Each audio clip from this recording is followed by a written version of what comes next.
God Conversations with Tanya Harris. So let me ask you that question. What does God tell? Well, thunder, lightning. Mother Teresa, someone asked her, when does God speak to you? And she said, whenever he wants. So essentially the Bible is a collection of God conversations, if you like. I had a vision of a car accident and I'm sitting on the couch thinking, why have I just seen this? How could I know if God was speaking to me? How could I know that dream or that thought was actually just me thinking about, oh, I've had some bad pizza? Jesus said we'd recognise his voice. It was never meant to be a one-way conversation. There's a lot of searching going on in our world. Everybody's looking for something, the Eurythmics once sang. There's a human need in each one of us to find meaning and purpose in our lives. People go on pilgrimage to places like India or Israel. They climb mountains. They seek it in their careers and in their bank accounts. During the time of the first Christmas, people were searching too. The wise men, King Herod, Simeon and Anna, were all searching for something. On God Conversations this week, we're going to talk about what we're all searching for and how to find it. You may know that well-known song by U2, I Still Haven't Found What I'm Looking For. Its popularity shows how much it resonates with so many of us. We climb mountains, we run through fields, we scale walls. We're all looking for something, Bono says. I think that's true. Deep within us, there's this internal search that drives us, that calls us. It has a lot to do with the God-given way each one of us is wired. We're looking for something because we're born for something. We're searching for meaning, for purpose, for finding our place in the world. Where do we fit? What can I bring? If you have a closer look at the story of Christmas, you'll notice there's quite a bit of searching going on there too. We notice it early on with the wise men of the East. These men from the Orient had come a long way to search for answers, for a king, but they had no real idea of what that would entail. They knew it was important, but couldn't fully understand the implications of what they'd find. We don't know a lot about the wise men specifically. We don't even know if there were three, though the Christmas carol says there were. Some ancient accounts call them magi, like magicians or sorcerers. They may have been Zoroastrians or astrologers. In the ancient world of the day, magi were men of great learning and status and were often consulted by leaders because of their skill in interpreting omens, signs and stars. The magi looked to the signs in the sky to find their direction and purpose. And in this case, they must have heard about an ancient prophecy that a star would signify the birth of a great king, one who would be born of the family of David. Most likely they'd been watching the heavens for years, looking, searching, waiting for an alignment in the sky that would foretell the birth of a king. And now they'd seen something. We don't really know what they saw, and there were plenty of theories around. A comet, a supernova, a conjunction of planets, or something supernatural. But regardless, the wise men started their journey. They set out to find what they were looking for. They had little to go on, yet they ventured far, enduring hardships along the way, all to find what they were looking for. I remember having my own rising star moment back at the age of 21. It wasn't quite as spectacular, perhaps more of a falling star moment. I'd hit a stage in life where I didn't know what my life was for. I didn't know where I was going or how I was going to get there. It was a crossroads moment for me, and I ended up praying a radical prayer. Lord, show me what you have for my life. Guide me into all that you have. Reveal to me who you are. I think it takes courage to go on that kind of journey. The truth is, you don't know where it's going to lead you. You don't know fully what God has for you, except for this truth. It's good. The words of the ancient prophet Jeremiah say this, you will seek me and you will find me, for I know the plans I have for you. They're plans to prosper you, not to harm you, plans to give you a hope and a future. It's sometimes a little scary to go on that spiritual journey, whether for the first time launching out, getting to know God, or whether we've been on the journey for a while and we want to go further. But what we need to do is to remind ourselves that the risk is grounded in the truth of the goodness of God. If we search for him, we'll find him. It's what the wise men found. They were some of the first to meet one who would change the world, the first to see something of God's great plan. Like the wise men, God is calling each one of us to seek him, and when we do, we'll find what we're looking for. There's a famous line in the Bible, ask and you'll find your answer. Knock and the door will be opened. Seek and you will find. We've been talking about the characters of the Christmas story and the invitation that presents to each one of us to go on our own journey to seek God. But why do we need to seek? Is God some sort of elusive character playing cosmic hide and seek? Why would God allow himself to be found only by those who seek him? Why not just declare himself like a Larry billboard across the cosmic freeway? Philosopher Bertrand Russell once said that the problem with God is that he leaves no evidence. Well, it's not because God is hiding himself. We see that with the wise men of the Christmas story. It's such an interesting scenario because here are the wise men, magi from the east, people who relied on signs in the sky, stars and omens to plan their way, the kind of thing that God warns his people Israel about relying on. They weren't to consult other sources or spirits, but to consult him and him alone. But get this. God uses the very thing that he warns others against to lead the wise men to him. He gives them a star to follow, and that's the way they find him. The truth is that God wants to be found, and he wants to be found by everyone, not just those raised in church or those who've lived a moral life. These wise men weren't Jews. They weren't Jesus' own kind, and yet they were some of the first at the manger. This is the heart of God. He's speaking and reaching out to those who don't know him all the time. He's giving signs of his presence, drawing people toward himself. The scriptures say that the God who made the world and everything in it, the one who gives everything life and breath, who made the nations and marked out their appointed times in history, he did this. Why? So that people would seek him and perhaps reach out for him and find him, though he's not far from any one of us, it says. What wonderful words. The wise men came a long way on their spiritual journey, but Jesus came much further.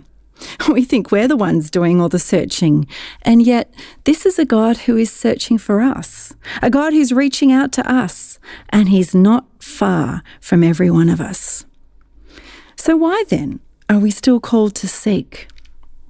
The reason is that a seeking heart is needed so that we can see and hear God's voice. Revelation comes via the Spirit, not the mind. It's not about our intelligence or our education. We see with the eyes of the heart, the Apostle Paul says. For us to receive, our spirits must be open, and the act of seeking uncovers our true self. It peels away the agendas, the mixed motives, and the preconceived ideas. It makes us sensitive to a small, still whisper. We become ready to receive what God is saying and doing. What does that look like in practice? Well, it doesn't mean literally we have to go on a journey. It starts with the positioning of our hearts. You will find me, the scriptures say, when you seek me with all your heart. It may be as simple as a prayer. God, I want to know you. I want to see you. Please reveal yourself to me in the midst of my situation, whatever that might be. Show me your heart, God. Show me who Jesus is in the midst of my journey.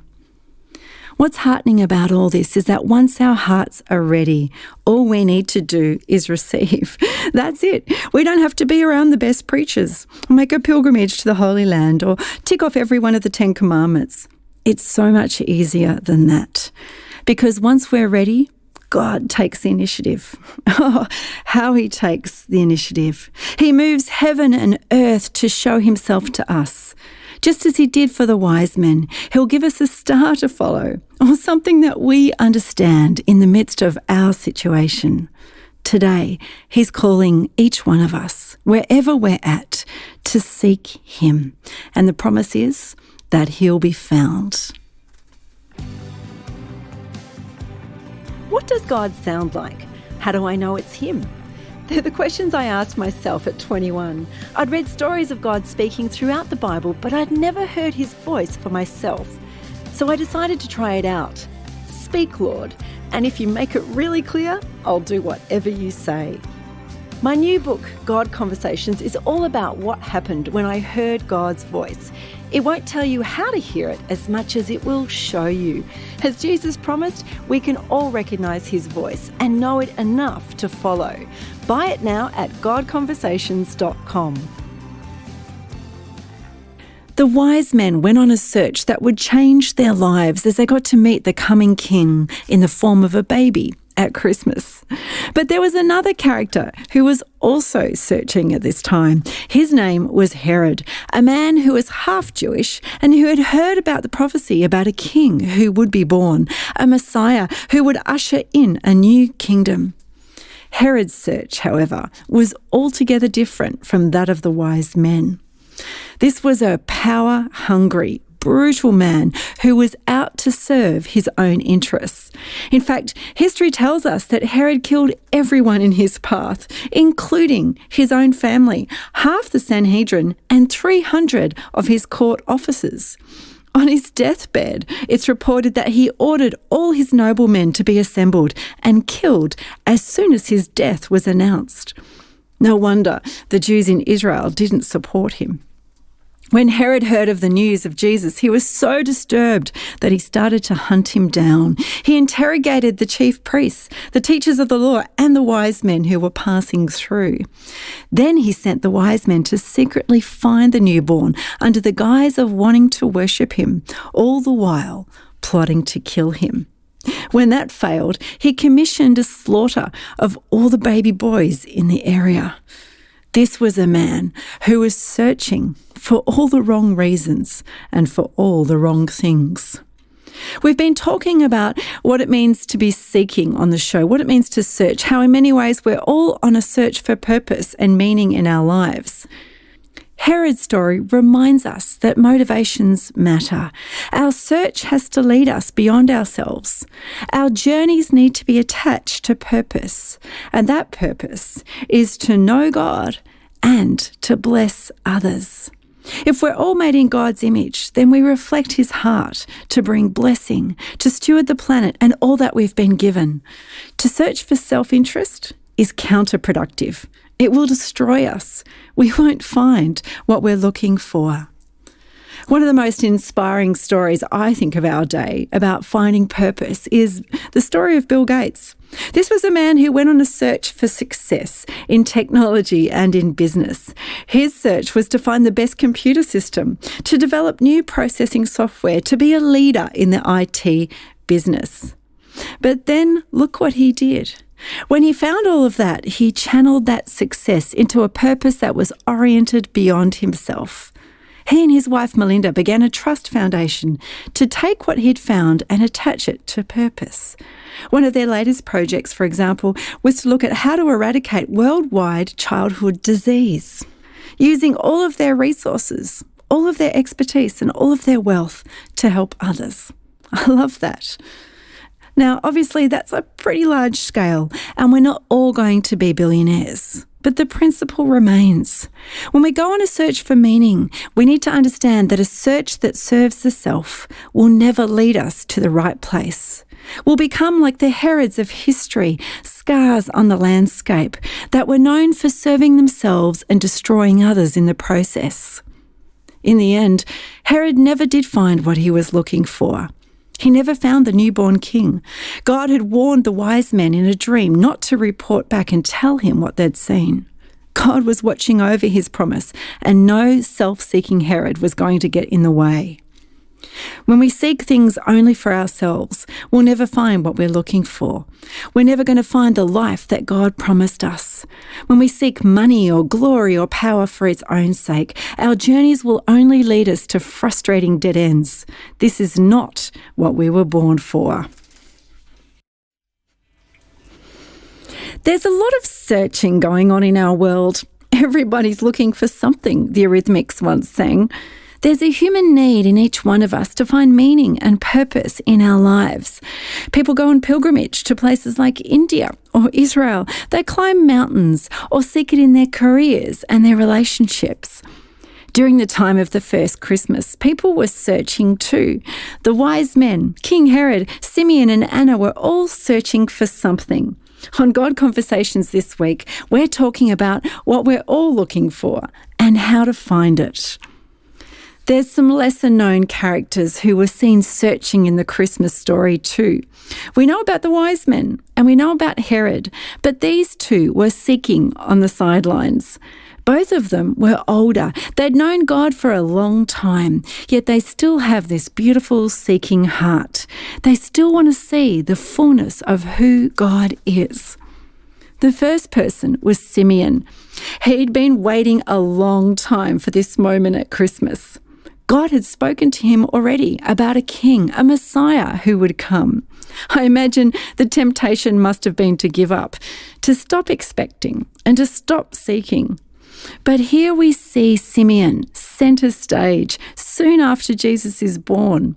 He's watching and he's waiting, and then God speaks to him. Today's the day. This is the moment that you've been waiting for.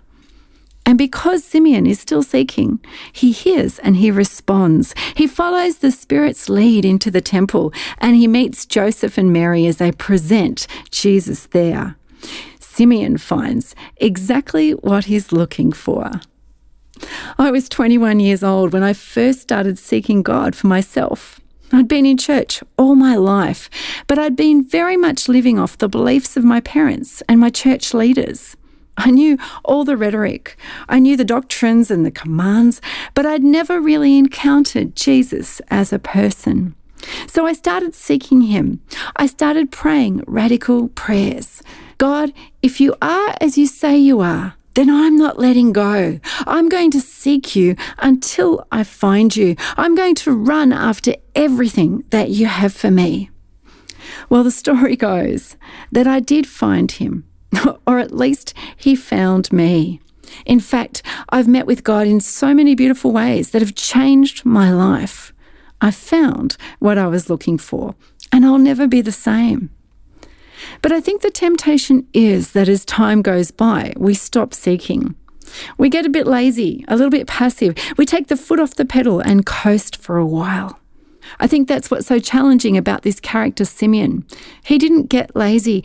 While he still had breath, he was expectant about what God will do. We may have sought God. We may have even found him. And we may have met Jesus at some point in our lives.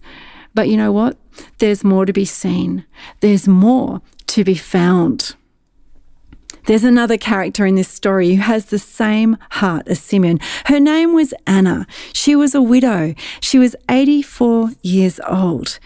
The account in the Gospel of Matthew says of her that she never left the temple. She worshipped there. She fasted. She prayed day and night. This was a woman who was still seeking God right into her old age. She was still following him, still expectant of all that God would do. And where does her searching get her? Like Simeon, she sees the baby Jesus at the temple. In Jerusalem, when her parents bring him in to dedicate him, she takes him into her arms, and immediately she knows who he is. She knows how significant he will be. God speaks to her, and she sees things that are normally hidden from others. God reveals to her the treasures of his kingdom, the secret of his plans. That's where our searching journey will take us. You will be found by me, God says, when you seek me with all your heart. You see, there's always more. No matter how old we are or how long we've done the journey with God, there's more to be found. Boundless treasures in God for those who seek. There's a continued call to seek and never stop. Let's be inspired by the examples of Simeon and Anna, those who sought God and never gave up. Those who believed him and realized the truth that those who seek will find. I wonder how the wise men felt when they finally arrived at their destination after their long journey from the east. What did they expect to find? Did they talk about it on the way there? It was a king who was prophesied, a great king, one that had been spoken of so long ago.